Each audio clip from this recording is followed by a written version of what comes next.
कल का जो लेक्चर था वो हमने पॉइजन रेशियो पे स्टार्ट भी किया था, फिनिश भी किया था। एक तो मैंने कहा उसको पॉइजन रेशियो मत बोलना, है ना, आदत बनेगी धीरे धीरे, लेकिन वो पॉइजन रेशियो होता है, पॉइजन रेशियो ही आप बोलना। फिर उस पे हमने रेजिस्टेंस वाले क्वेश्चंस लिए थे, दिया था आपको एक काम रेजिस्टेंस वाला करने के लिए। एक तो मैंने करवा दिया था परफेक्टली इनकम्प्रेसिबल वाला, दूसरा आपको करने के लिए दिया था। देखो अब उसमें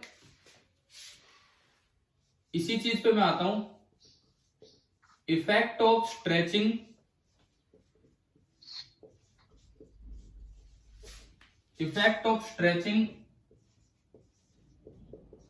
ऑन रेजिस्टेंस। इस पे दिख नहीं रहा आपके बोर्ड पे, हाँ हाँ करता हूं, मुझे नजर आ गया ये, बस ठीक है ना, अब तो नजर आ रहा है। Effect of stretching on resistance, हमने ये एक वायर ली थी, ये कोई आपकी वायर थी और अभी इसकी लेंथ थी L और रेजिस्टेंस, रेडियस नहीं, रेजिस्टेंस था R। आपने इसको स्ट्रेच करके, मैं कहता हूं इसकी लेंथ n टाइम्स होगी। सपोज मैं ये कहूं कि इसकी लेंथ होगी n टाइम्स, परसेंटेज की तरह मैं नहीं जा रहा हूं, मैंने इसको खींच के ना इसकी लेंथ को n टाइम्स कर दिया, दोनों साइड फोर्स लगा के। तो अब क्या चेंज होगा, क्या नई रेजिस्टेंस बनेगी, कितना परसेंटेज चेंज होगा, वो आपको देखना था। तो पहले तो आप ये बताओ, क्या ये फॉर्मूला आंसर दे रहा है क्या, 2 into n minus 1 into 100, 2 into n minus 1 into 100। आपने कल लेंथ क्या की थी, डबल या कितने टाइम्स, परसेंटेज में था, परसेंटेज में था वो, तो चलो कोई बात नहीं, छोड़ो उसको। मैं आपको एक जनरल सा फॉर्मूला दे रहा हूं, अगर परफेक्टली इनकम्प्रेसिबल मटेरियल है, इफ परफेक्टली इनकम्प्रेसिबल ये वाला मटेरियल है, तो आपका परसेंटेज चेंज होगा ये, percentage R is equal to 2 times n minus 1 into 100, ये वाला परसेंटेज चेंज होगा। लेकिन अगर मान लो मटेरियल इज प्रैक्टिकल है कोई, जैसा भी आपके आसपास पाए जाते हैं, तो जो परसेंटेज चेंज होता है केवल एक फर्क आएगा, ये 2 नहीं आएगा, 2 की जगह आ जाएगा 1 plus 2 times Poisson ratio into n minus 1 और इंटू 100%, ये चेंज होगा। अब आप एक बार ये देखो, क्या इससे ये फॉर्मूला आ रहा है, परफेक्टली इनकम्प्रेसिबल अगर होगा तो सिग्मा पी कितना होगा, 0.5। कल करवाया था ये प्रूफ, यस सर, है ना। तो अगर आप इसमें 0.5 रखें तो 0.5 इंटू 2, 1 प्लस 1 कितना हो गया, 2। तो ये कुछ शॉर्ट फॉर्मूले हैं जो हमें याद रखने हैं, इस तरह के सवालों के लिए हमें याद रखने। अभी मैं आ रहा हूं उस सवाल पे, तो जो कल दिया था, जो कल छोड़ा था, लेकिन एक शॉर्ट रिजल्ट्स की तरह आप ये याद रखो कि अगर लेंथ n टाइम्स हुई है तो जो परसेंटेज चेंज होगा वो इस तरह से निकाला जाता है।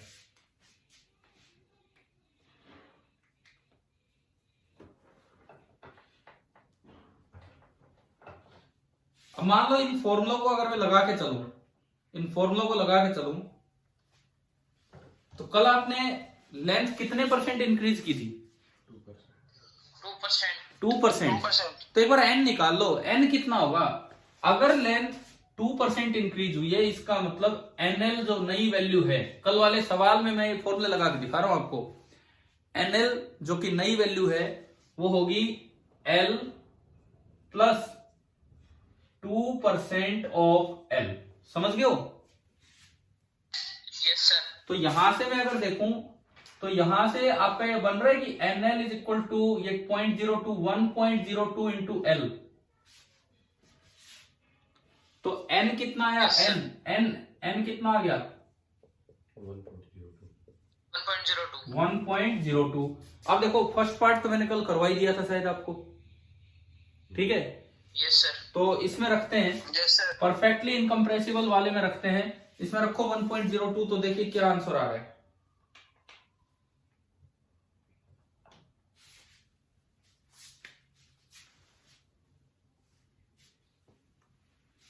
इसमें 1.02 रखिए तो परसेंटेज चेंज आएगा 2 इंटू, पहला केस कौन सा था? सिग्मा कितना लेना था? 0.5। तो परफेक्टली 0.5 रखिए यार। 1.02 माइनस 1 3% सर। 0.02 और इंटू 100। क्या फर्स्ट पार्ट का आंसर कल भी 4% आ रहा था क्या? Yes sir. है ना? तो ये जो हमारे शॉर्ट फॉर्मूले हैं इसने भी आंसर दिया। लेकिन अब फायदा ये होगा कि अगर मटेरियल दूसरा आ गया तो उसका भी आप आंसर ला पाओगे। सेकंड पार्ट में क्या दिया था आपको? सर सेकंड पार्ट का था 3% आएगा सर। हाँ देख लेते हैं यहाँ से। सिग्मा कितना है? सिग्मा उसमें पॉइजन रेशियो 0.25। 1/4। 0.25। तो ये बना 1 + 2 इंटू 0.25। एन अभी निकाला आपने, एन इस क्वेश्चन में 1.02 है। 1.02 माइनस 1.02 और इंटू 100। अब देखो ये 1/4 है, 2 से कटा 1/2, 1 + 1/2 3/2 और ये मल्टीप्लाई होके 2, 3/2 इंटू 2 तो कितना परसेंट आ गया? 3%। ये आपका आंसर आया 3%।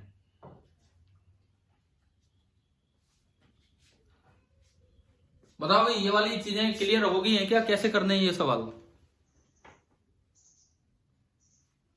बोलिए, क्लियर है? Yes sir. लेकिन ये आया कहां से फॉर्मूला? ये आया कहां से ये वाला फॉर्मूला कि परसेंटेज चेंज इन आर इतना होगा 1 + 2 sigma P into n - 1 into 100? ये कैसे डेराइव करें हम? क्योंकि ये तो एक जनरलाइज कर दिया हमने, और 12th क्लास का ये चैप्टर है करंट इलेक्ट्रिसिटी का, उसके लिए इसका यूज कर दिया। लेकिन ये डेराइव कैसे होगा? पहली बात, न्यूमेरिकल आएंगे तो आप अप्लाई कर ही लोगे। क्वेश्चन कई ऐसे भी आते हैं जिनमें n डायरेक्ट दिया होता है कि लेंथ 4 टाइम्स होगी, 5 टाइम्स होगी। कई ऐसे होंगे जिनमें परसेंटेज चेंज दिया होगा, तो उससे n कैसे निकालना वो मैंने आपको बता दिया, ठीक है? अब ये तो अलग से डेराइव करना नहीं है, हमें ओनली कौन सा डेराइव करना है? ये वाला, ठीक है? तो आप लिखिए प्रूफ ऑफ द एक्सप्रेशन। ये जो परसेंटेज चेंज इन आर है इसके एक्सप्रेशन को हम प्रूव करेंगे अब कि कैसे होगा।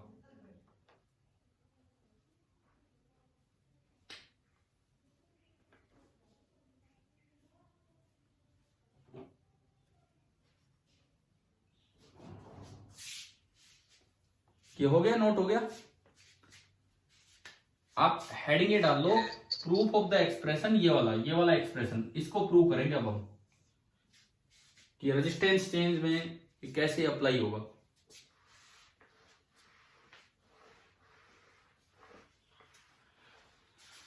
अच्छा, ये 3% आंसर अभी आया है कि कल आ गया था?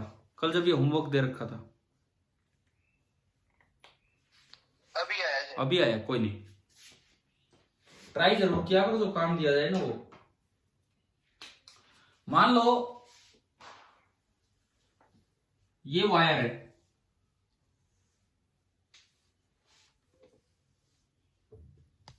और मैं कहता हूं कि इसकी रजिस्टिविटी जो हम लिखते थे मटेरियल की वो रो है। रेडियस मैंने माना स्मॉल r, या यूं कहीं डायमीटर में चल लो। डायमीटर हम कैपिटल D ले रहे थे पहले भी, है ना? और लेंथ हमने मानी L, ये माना है। तो अभी मैं इसकी रेजिस्टेंस लिखूं, रेजिस्टेंस तो रो L बाई A, तो रो L अपॉन एरिया कितना होगा?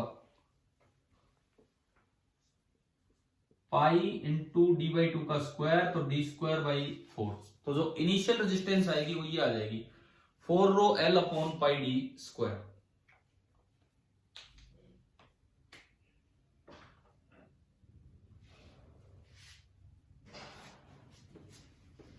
अब मैं रेजिस्टेंस की तरफ चलूं, इसकी लेंथ को n टाइम्स बढ़ा के। सपोज मैंने इसकी लेंथ को इंक्रीज कर दिया n टाइम्स, और जो नई लेंथ बनी, नई लेंथ कितनी होगी ये, n into L. Poisson ratio है सिग्मा, तो जो नया डायमीटर बना होगा मैंने उसे डी डैश बोल दिया, डी डैश। तो आप बताओ पॉइजन रेशियो का क्या फॉर्मूला होता है, कौन सा स्ट्रेन अपॉन कौन सा strain, lateral upon longitudinal. Lateral का मतलब है कि जिस डायरेक्शन में आपने फोर्स लगाया उसके परपेंडिकुलर डायरेक्शन की लेंथ में क्या चेंज हुआ।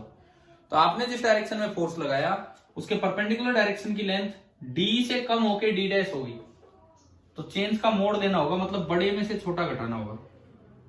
तो d minus D dash divided by original length d।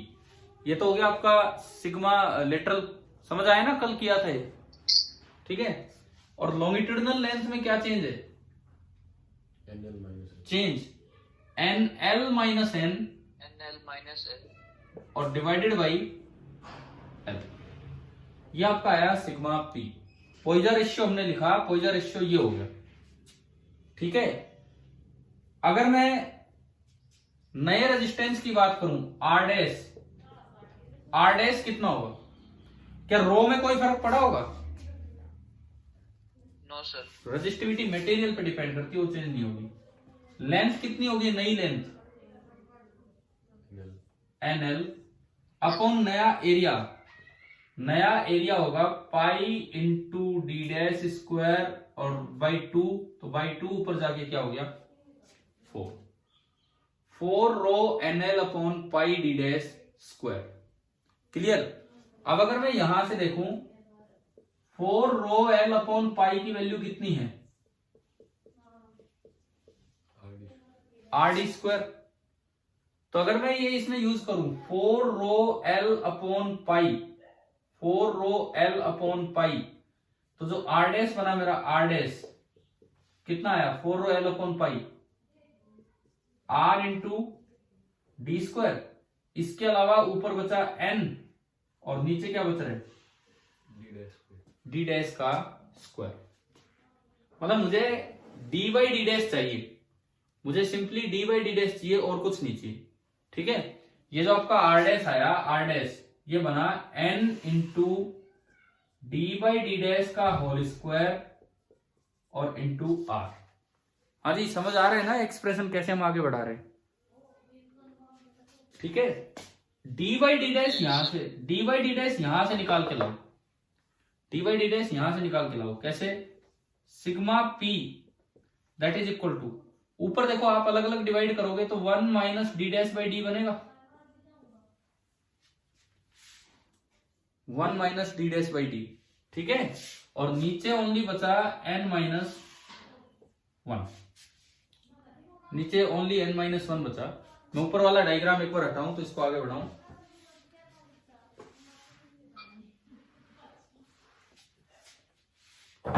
तो यहां से 1 minus D dash by D, ये सिंपली निकल के आया sigma p into n minus 1। D dash by D आ गया 1 minus sigma p into n minus 1, और मुझे चाहिए d बाई डी डैश। तो d बाई डी डैश कितना होगा, d by D dash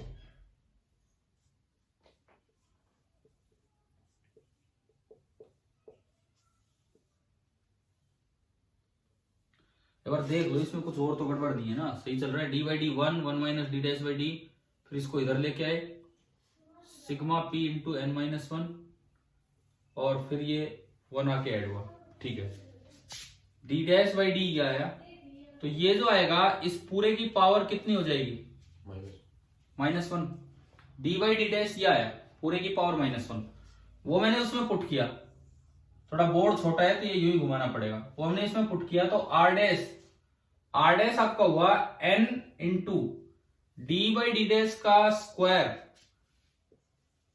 1 minus sigma p into n minus 1 का square करेंगे तो माइनस 1 की पावर माइनस 2 ना, माइनस 1 की पावर 2, पावर से पावर मल्टीप्लाई होगी, माइनस 2 हो गया।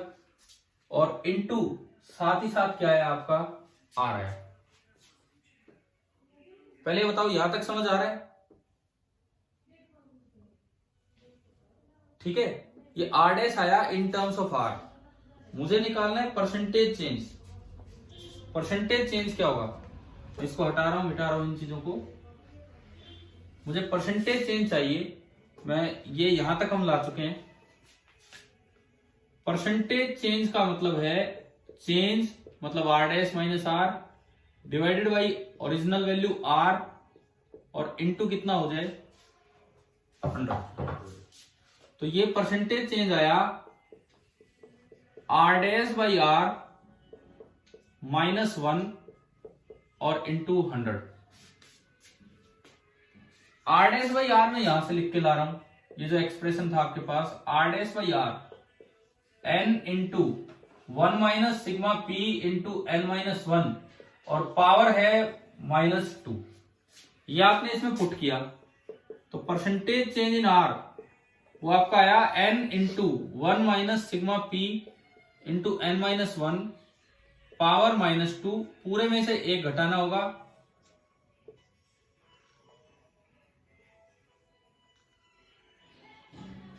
और इंटू 100। यह आपका चेंज आया। अब मैं चलता हूं for small percentage changes. For small percentage changes, हाँ जी बाइनोमियल पढ़ा हमने, बाइनोमियल स्मॉल चेंज के लिए पावर आगे मल्टीप्लाई कर सकते हैं हम। तो ये मैंने यहां पे मल्टीप्लाई किया तो percentage change in R this is equal to N into ये पावर आगे मल्टीप्लाई होगी तो -1 एंड -1 +2 हो जाएगा 1 + 2 times sigma P into N -1 और इंटू ये आपका आया 100।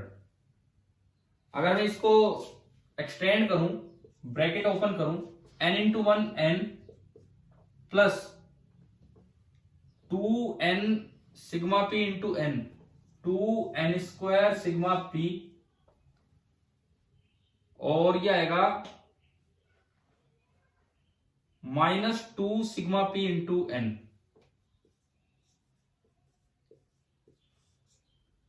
और इंटू आ गया 100। क्या हमने जो फॉर्मूला लिखा वो यही है? वो दो जो ब्रैकेट्स लिखी हैं क्या वो यही है? अगर हम उनको खोलते हैं तो हमने ब्रैकेट में लिखे थे n-1 इंटू 1 + 2 सिग्मा। हमने जो ब्रैकेट लिखी थी वो थी n-1 और उससे इधर लिखा था 1 + 2 सिग्मा p। अगर मैं इसको देखूं, पहली चीज n ये रहा इसमें, दूसरा बनेगा 2 सिग्मा p इंटू n, उसमें n स्क्वायर जा रहा है, तीसरी टर्म एक -1 बनेगा और एक टर्म बनेगी -2 सिग्मा p। एक थोड़ी सी गड़बड़ हो रही है इसमें क्योंकि जो फॉर्मूला है वो तो ये ब्रैकेट में आया ही नहीं। भाई पीछे जो स्टेप्स किए सारे सही किए हैं क्या? क्योंकि बोर्ड पे तो मैंने मिटा दिया, वो है ही नहीं कुछ भी। एक बार आप रीचेक करो, अपनी कॉपी में रीचेक करो कोई स्टेप में गड़बड़ है क्या, क्योंकि ये फाइनल एक्सप्रेशन वो नहीं आया जो आना चाहिए था। तो फाइनल एक्सप्रेशन आना चाहिए वो तो आया ही नहीं है यहां पे।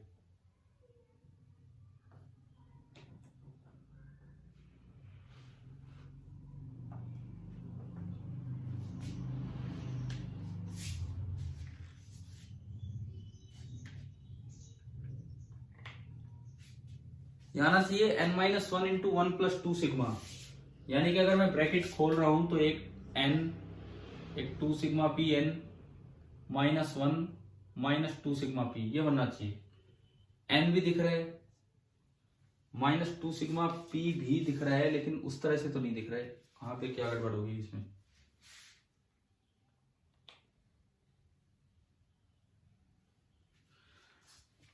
अभी देख रहे हो क्या अपनी कॉपी में? एक बार देख के बताओ क्या किसी स्टेप में कोई गलत लिखा है क्या आपने?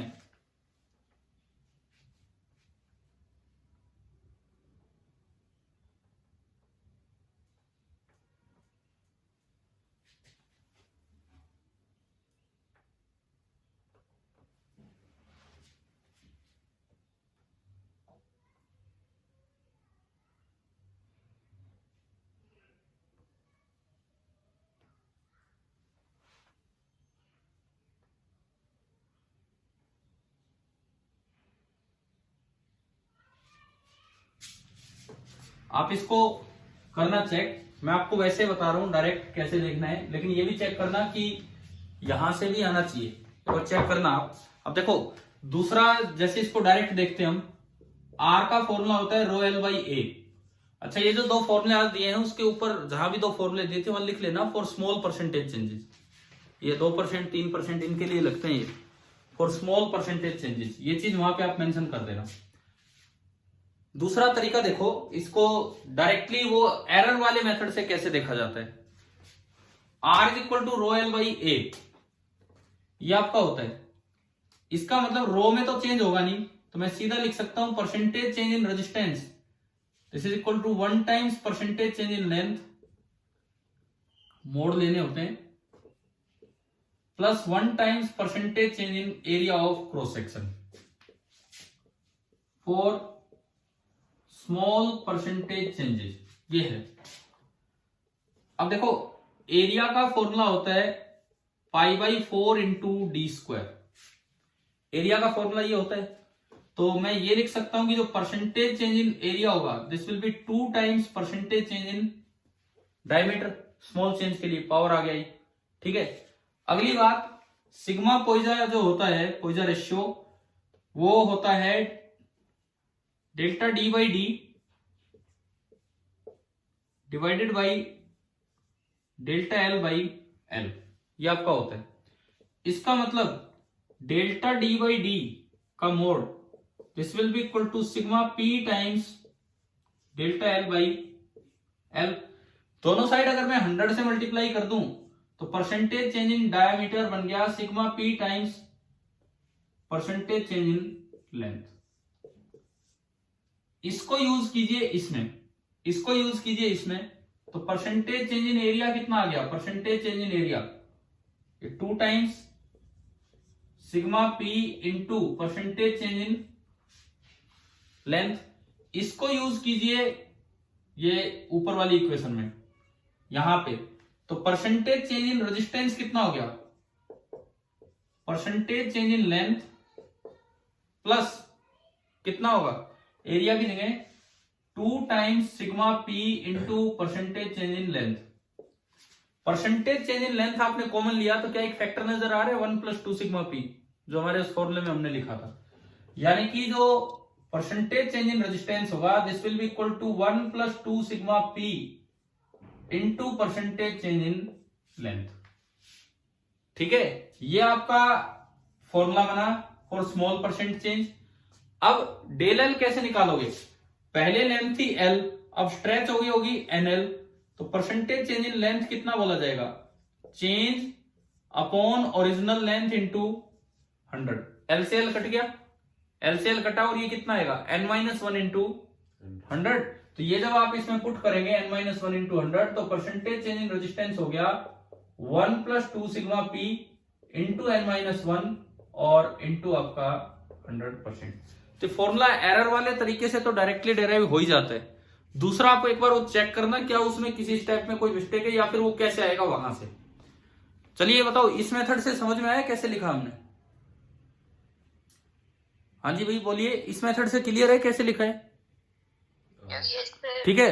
तो आप उसको काटना नहीं है, वो जो किया है वो भी हमें चेक करना होगा, ठीक है। लेकिन ये अपनी कॉपी में नोट कर लीजिए कहां से क्या क्या स्टेप है। ये पहला स्टेप, ये दूसरा स्टेप, ये तीसरा स्टेप, ये चौथा स्टेप है। यहां तक आके वापस इसमें पुट कीजिए, फिर ये वापस इसमें पुट कीजिए, फिर ये वापस इसमें पुट कीजिए, ये आएगा, फिर अलग से ये निकाल के दिखा दीजिए एंड देन ये यहाँ पे पुट कीजिए, तो आपका वो आंसर आ जाएगा जो हमने वहां लिखा है। कर लिया ये, नहीं किया है तो कर लीजिए, 2 मिनट ढंग से कीजिए अपनी कॉपी में।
अभी स्टूडेंट्स 13 हैं, एक की और बढ़ोतरी हुई है। हो गया? अरे बताओ, ये समझ में आया क्या कैसे वापस गए हैं, स्टेप्स क्या बनाए हैं इसमें? Yes sir. ठीक है। एरर वाले तरीके से ही जाना चाहिए for small percentage changes. Exact तरीके से जाते हो तो फिर मैथमेटिकल अप्रोक्सीमेशन का यूज करना पड़ता है, वो आप ट्राई करना। जो इससे पहला जो हम अभी सक्सेसफुली वो नहीं ला पाए थे, तो आप अपनी कॉपी में चेक करके वो करेंगे और फिर देखते हैं नेक्स्ट टाइम। अभी अगला काम, ये जो इलास्टिक रोड है, क्या एक इलास्टिक रोड एक इलास्टिक स्प्रिंग की तरह भी काम करती है? स्प्रिंग की क्या प्रॉपर्टी थी? अगर आप उसे कुछ स्ट्रेच करेंगे तो वो ब्लॉक पे पीछे की तरफ क्या लगाएगी? फोर्स लगाएगी। कितना फोर्स लगाती है? K into x. पढ़ा है ना ये हमने स्प्रिंग प्रॉपर्टी में तो। ठीक है, तो ऐसी अगर मैं एक इलास्टिक रोड को एक स्प्रिंग से कंपेयर करूं तो नेक्स्ट हेडिंग यही डालिए, comparison of N elastic road with a spring.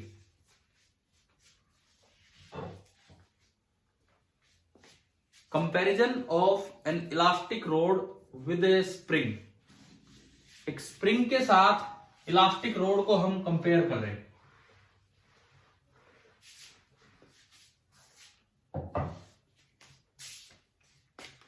देखिए, आपने ये पढ़ा है कि ये कोई स्प्रिंग है, एक लाइट स्प्रिंग जिसका स्प्रिंग कांस्टेंट है K, मास m अटैच है। अगर मैं उसकी नेचुरल लेंथ थी L और आपने उसे थोड़ा सा एक्सटेंशन दे दिया डेल्टा L, वो x की जगह में डेल्टा L बोल रहा हूं, तो ये स्प्रिंग इस पे कितना फोर्स लगाएगी? ऊपर हाँ, यहां जो रेस्टोरिंग फोर्स होगा, restoring force that is equal to K into X, मतलब डेल्टा L। अगर इसकी बजाय मैं एक इलास्टिक रोड लूं और उसको खींच रखा हो,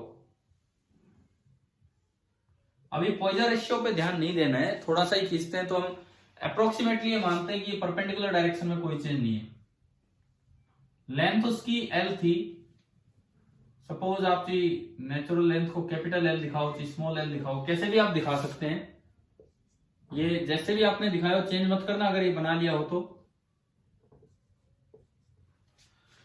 और आपने इस पे कोई ब्लॉक अटैच किया और ब्लॉक की वजह से ये थोड़ा खिंच गया, ब्लॉक की वजह से थोड़ा खिंच गई है, और इसमें जो एक्सटेंशन आया है दैट इज डेल्टा L।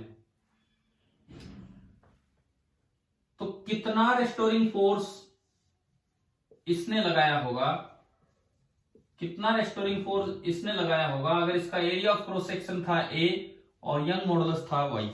तो पहले तो मैं आपको एक रिजल्ट देता हूं, फिर देखते हैं उसे वेरीफाई भी करेंगे। ये जो K होता है, K स्प्रिंग का जो K होता है, बिल्कुल वैसा ही आप एक K यहां डिफाइन कर लो और उस K की वैल्यू अप्रोक्सीमेट वैल्यू, अप्रोक्सीमेट नहीं मतलब इक्विवेलेंट वैल्यू कितनी होगी? YA upon L, Y into A upon L। तो अब बताओ F रेस्टोरिंग कितना लगेगा? कितना लगेगा? Y है इसका यंग्स मॉडुलस, A है इसका एरिया ऑफ क्रॉस सेक्शन और L है इसकी नेचुरल लेंथ। तो अब बताइए कि ये F रेस्टोरिंग कितना लगेगा? हाँ, K इंटू एक्स की तरह अगर हम लिखें तो ये होगा YA बाई L और इंटू डेल्टा L। इस तरह से कई बार थोड़ा जल्दी होते हैं सवाल, अगर इलास्टिक रोड का स्प्रिंग कांस्टेंट की तरह आप देखें तो। अच्छा, आया कैसे होगा? ये आया कैसे? ये ठीक है, ये तो एक शॉर्ट फॉर्मूला है, लेकिन ये आया कैसे इसको भी देख लीजिए। इस वक्त स्ट्रेन बताओ, स्ट्रेन कितना है? स्ट्रेन कितना है? Delta L upon L। Stress कितना है? Stress F restoring divided by A। ये पॉइजन नहीं है भाई, सॉरी, सिग्मा लिखना चाहिए मुझे। F restoring upon A। Young's modulus, ये लेंथ लॉन्गिट्यूडिनल है, ये लॉन्गिट्यूडिनल। यंग्स मॉडुलस क्या होता है? Stress upon strain. तो यहां से अगर मैं स्ट्रेन लाऊं, स्ट्रेन, तो कितना होगा? Sigma upon Y। मुझे स्ट्रेन नहीं चाहिए, सॉरी मैं वैल्यूज ही पुट करूं, मुझे तो एफ चाहिए। यहां से अगर मैं सिग्मा लेके आऊं सिग्मा, तो कितना हो जाएगा एप्सिलॉन इंटू वाई। अब आप इसमें रख दो वैल्यूज, सिग्मा की वैल्यू तो है F restoring divided by A, epsilon की वैल्यू है डेल्टा एल बाई एल, और इनटू है वाई। तो अगर आप इसको ढंग से इकट्ठा करें तो एफ रेस्टोरिंग कितना आ रहा है, एफ रेस्टोरिंग ये ए ऊपर गया, वाई ए बाई एल, और साथ में क्या आ गया डेल्टा एल। तो ये बार बार इस तरह देखने की बजाय हम डायरेक्टली ये चीज याद कर सकते हैं कि एफ बराबर के एक्स की तरह और के होगा Y A by L.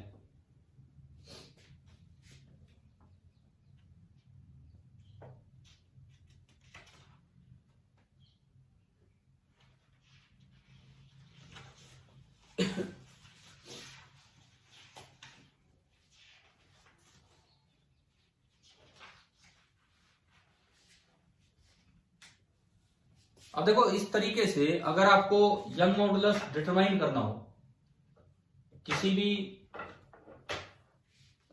Metal wire का, तो कैसे डिटरमाइन करते हैं और उनमें कैसे परसेंटेज चेंज के क्वेश्चन आते हैं, मैं उन चीजों पे चलता हूं।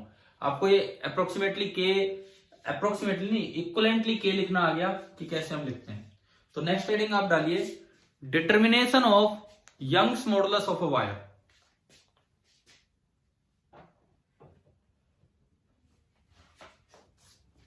Determination of Young's modulus of a wire. एक वायर का यंग मॉडुलस किस तरह से डिटरमाइन किया जाता है, अब मैं उस पर आ रहा हूं।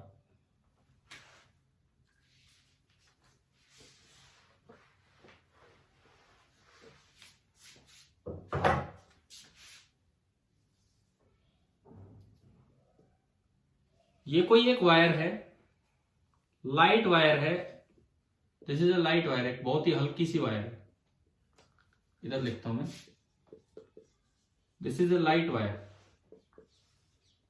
और इसकी जो लेंथ थी नेचुरल लेंथ थी एल। यहां इधर कोई स्केल बना हुआ है, कुछ मार्किंग होंगी उनपे जिन पे आप इसकी लेंथ का अंदाजा लगा सकें, और इसके साथ एक पॉइंटर अटैच है जो अभी इसकी लेंथ दिखा रहा है, वही इसकी लेंथ यहां पे है। नीचे एक हुक है जिसमें आप कोई वेट अटैच कर सकते हो, नीचे कोई भी एक हुक है जिसमें आप कोई भी वेट अटैच कर पाओगे, ठीक है। इस वायर का डायमीटर मुझे पता है, डायमीटर है कैपिटल डी, इस वायर का जो डायमीटर है वो है कैपिटल डी, और आपको डिटरमाइन करना है कि इस मटेरियल का यंग्स मॉडुलस क्या होगा, ये आपको डिटरमाइन करना है। आप क्या करेंगे, इसके साथ एक मास अटैच करेंगे। आपने कोई भी एक नॉन मास अटैच किया जिसको हम लोड बोल देते हैं।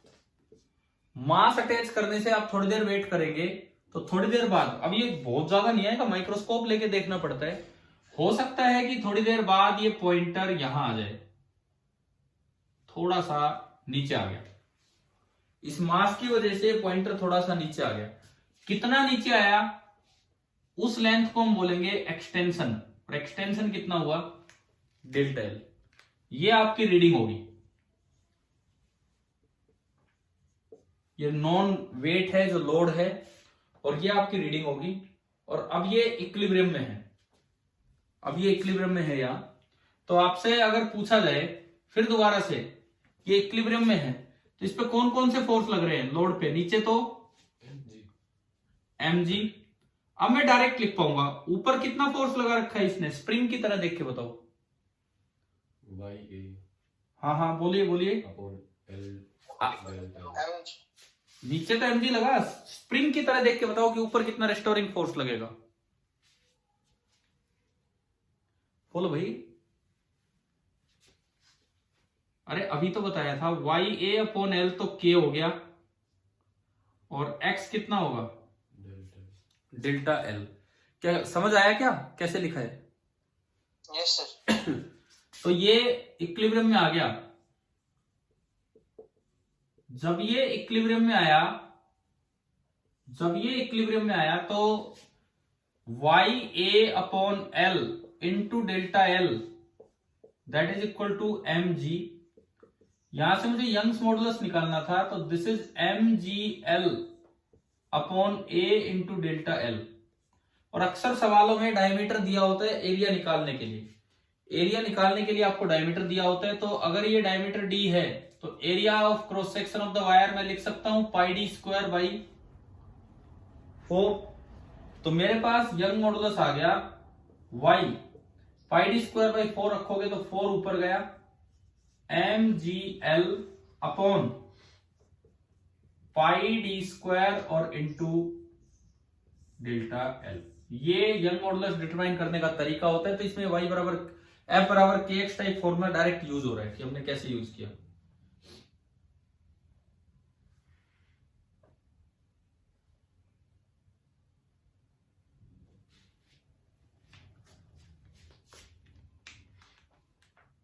अब आप मुझे ये बताओ, ये एक्सप्रेशन आ गया, इसमें मेजरेबल क्वांटिटीज कौन सी हैं जो आपने मेजर की है, जो आपको मतलब फिक्स नहीं पता, मेजर की होंगी आपने। देखिए लोड लैब में फिक्स होते हैं 2 kg 3 kg 5 kg, यानी कि जो m है वो फिक्स है। g की वैल्यू हम मेजर नहीं कर रहे हैं, वो एक्सपेरिमेंट ही अलग है, तो वो तो हमें फिक्स पता है 9.8। लेंथ हो सकता है दे रखी हो, या हो सकता है हमने स्केल से मेजर भी की हो, may be fix may be variable, ठीक है। डायमीटर अक्सर नहीं दिया होता है एक्सपेरिमेंट में। Diameter of a wire measure किया जाता है using screw gauge. Screw gauge पढ़ा हमने कभी स्टार्टिंग में, कभी बहुत स्टार्टिंग में स्क्रू गोज पढ़ा है क्या? Yes sir. ठीक है, तो स्क्रू गोज से डायमीटर मेजर किया जाता है। और डेल्टा एल बड़े ध्यान से मेजर करना होता है, इवन माइक्रोस्कोप तक का यूज कर लिया जाता है उस पर कि स्केल पे क्या है। तो मेनली जो दो क्वांटिटी यहां मेजरेबल है, जो दो छोटी छोटी वैल्यूज हैं, वो कौन है? डी और डेल्टा एल, ठीक है। तो इसमें यहां मेंशन कर दो यूजुअली डी एंड, अब इसमें यूं भी लिखो डी, यूजुअली डी ब्रैकेट में लिख दो by using a screw gauge, ढंग से लिखना है। Usually D capital D bracket में लिख दो by using a screw gauge, and delta L bracket में लिखना by using a micrometer. Delta L by using a micrometer are measured, generally इनको मेजर किया जाता है।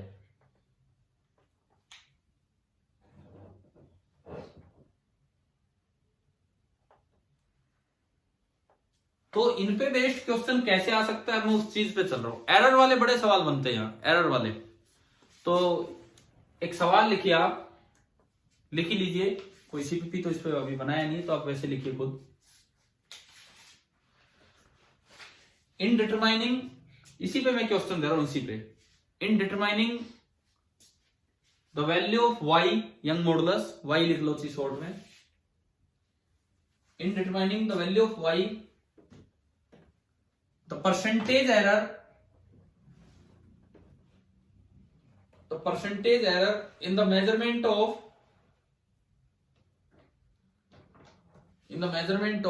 diameter of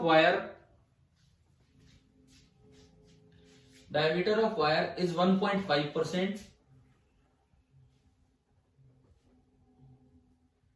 and in the measurement of extension is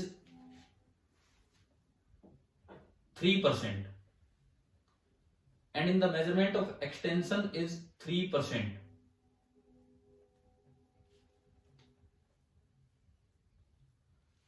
Find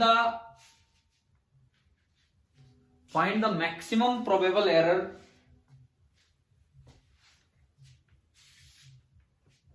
in determining y. Find the maximum probable error in determining y. y determine करने में ज्यादा से ज्यादा कितना एरर हो सकता है। मैक्सिमम प्रोबेबल का मतलब यही होता है कि कितना एरर, वही बताना आपको, वो मैक्सिमम ही होता है, अभी ज्यादा से ज्यादा इतना होगा जो आप ये एरर वाला फॉर्मूला लगाते हैं। बताइए इसका आंसर।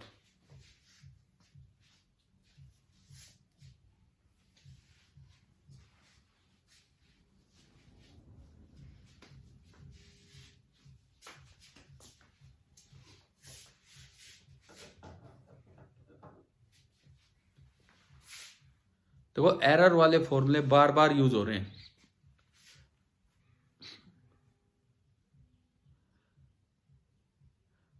भावना कर रहे हो क्वेश्चन?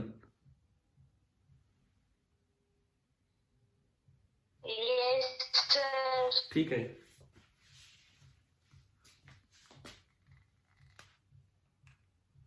तो एरर वाला अगर मैं फॉर्मूला लगाऊं, एरर वाला फॉर्मूला, ये तो पूरा कांस्टेंट ही हो गया 4mgl, पाई भी कांस्टेंट हो गया। ओनली किस किस में एरर है, डी में और डेल्टा एल में। तो अगर आप एरर वाला फॉर्मूला लगाते हैं तो percentage error in Y small है कि नहीं, पहले तो ये देखो 2-4% तक है ना ये सारे एरर आपके सवाल में। तो आप डायरेक्ट लगाएंगे percentage error in Y is equal to D की पावर 2 है, 2 times percentage error in D, ऊपर हो चाहे नीचे उससे फर्क नहीं पड़ता। और डेल्टा एल की पावर कितनी है, 1, -1 नहीं। आपको मैंने एरर में बताया एरर प्लस एरर, गलती प्लस गलती मिलके छोटी गलती नहीं होती है, ठीक है, बड़ी ही गलती होगी। दो जगह आप गलतियां कर रहे हो तो पावर नीचे हो चाहे ऊपर हो, आपको प्लस की तरह काउंट करना है। +1 times percentage error in L. पता ये डायमीटर में एरर स्क्रू गॉज से उसने डिटरमाइन किया होगा, कितने परसेंट है क्वेश्चन में, 1.5%। और लेंथ में एरर कितना है, 3%। तो टोटल एरर कितना हो गया, 3 और 3 6%। 6% आपका टोटल एरर हुआ। अब इसको लिखने का तरीका देखो, इसी सवाल में यूं भी आ सकता था, the error in Y can be 2%, 4%, 6%, all of these. तो क्या आंसर आएगा, 6। अगर इसी क्वेश्चन में यूं लिखा होता the error in Y can be all of these, क्यों, क्योंकि ये जो आप निकालते हो ना जब भी इससे मल्टीप्लाई करके, ये हमेशा मैक्सिमम पॉसिबल एरर आता है, मैक्सिमम। अगर विल भी लिखा हो जब तो वही आंसर दे के आओ कि भाई यही है, वो मैक्सिमम पूछे। कैन बी बोलने का मतलब है वो पूछना चाह रहा है कि आपको इस चीज की भी जानकारी है या नहीं है। आप बताइए, ये देखो लाइन से हम आगे बढ़ रहे हैं। सबसे पहले मैंने आपको चलो ठीक है, कल वाला पॉइजन रेशियो कंटिन्यू हुआ, उसके बाद मैं बता रहा हूं। पहले हमने एक बड़ा इंपॉर्टेंट पॉइंट सीखा कि स्प्रिंग की तरह देखो आप इलास्टिक वायर को, और के की जगह क्या यूज कर लो, क्या यूज कर लो, YA/L। इससे आसान हो जाता है काम। जैसे इंटरनल रेस्टोरिंग फोर्स स्प्रिंग का KX होता है, तो यहां YA/L इंटू डेल्टा एल हो जाएगा, ठीक है।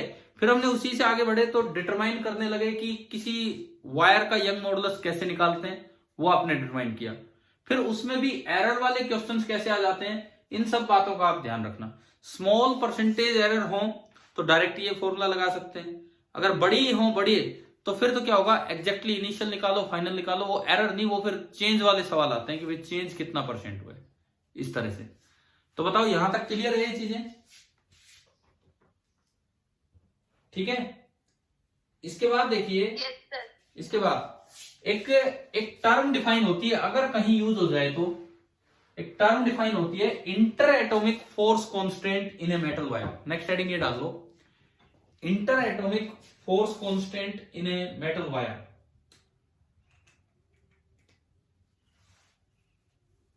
Interatomic force constant in a metal wire, symbol उसका होता है K।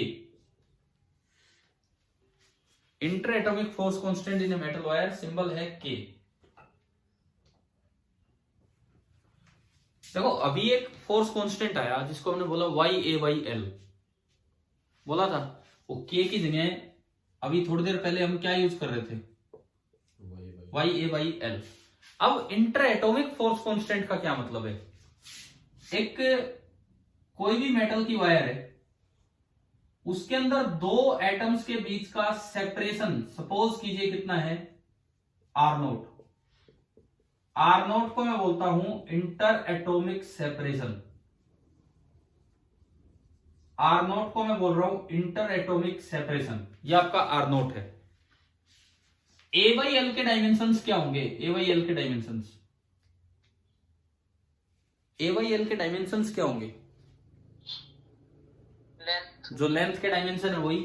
और यहां पे A बाई एल को आप रिप्लेस कर दो इंटर एटॉमिक सेपरेशन से, तो जो इंटर एटॉमिक फोर्स कांस्टेंट है उसकी वैल्यू होती है, ये कांस्टेंट होता है जिसकी वैल्यू होती है y into R0, where y is the Young's modulus of metal, where y is the Young's modulus of metal. समझ में आया? एक वर्ड अगर देखो क्वेश्चन में यही यूज कर लिया जाए, यही पूछ लिया जाए, आपने पढ़ा होगा तो पूरे पूरे चांस है कि आप ये कर दोगे, बहुत आसान सवाल है। नहीं पढ़ा तो कोई चांस ही नहीं है कि आप ये कर दोगे, इस तरह का काम है। ठीक है, चलिए बताओ, अब ये क्लास यहां तक समझ आई? ठीक है, हम कंटिन्यू करेंगे, हो सकेगा तो आज शाम को। और थोड़ा सा ना इन टाइम से ऊपर उठो यार आप, 12th वाले बच्चे 6 से 8 सुबह क्लास हो रही है, सुबह 6 से 8। आप लोग कभी कुछ ये गड़बड़ हो जाती है, टाइम ही सेट नहीं हो पाता आपकी क्लास में। तो आज तैयार रहे, मैसेज आ जाएगा वैसे तो आपको, अगर शाम को क्लास हो पाएगी और टाइम मिलेगा तो मैं एक सीपीपी भी आपको बना के दूंगा। शाम तक आप फ्री हो। कितनी क्लास होती होंगी फिजिक्स के अलावा? कटार सर की, शुभम सर की और प्रदीप सर की, हाँ तीन ही तो क्लास होती हैं। तो 3 क्लास मतलब 3 घंटे, एक घंटे की होती है सारी क्लास। तो पूरा दिन पड़ा है, 10-12 घंटे में से 3 घंटे वहां, चलो उनका काम भी होगा। तो अगर हमारा क्या क्लासेस का काम भी तो होता है, सब्जेक्ट का। तो मैं कह तो रहा हूँ, वो तो मैं कब मना कर रहा हूँ, अब सुनो तो सही। मैं कह रहा हूँ चलो उनका काम भी होगा, 3 के 6 घंटे आप लगा लो।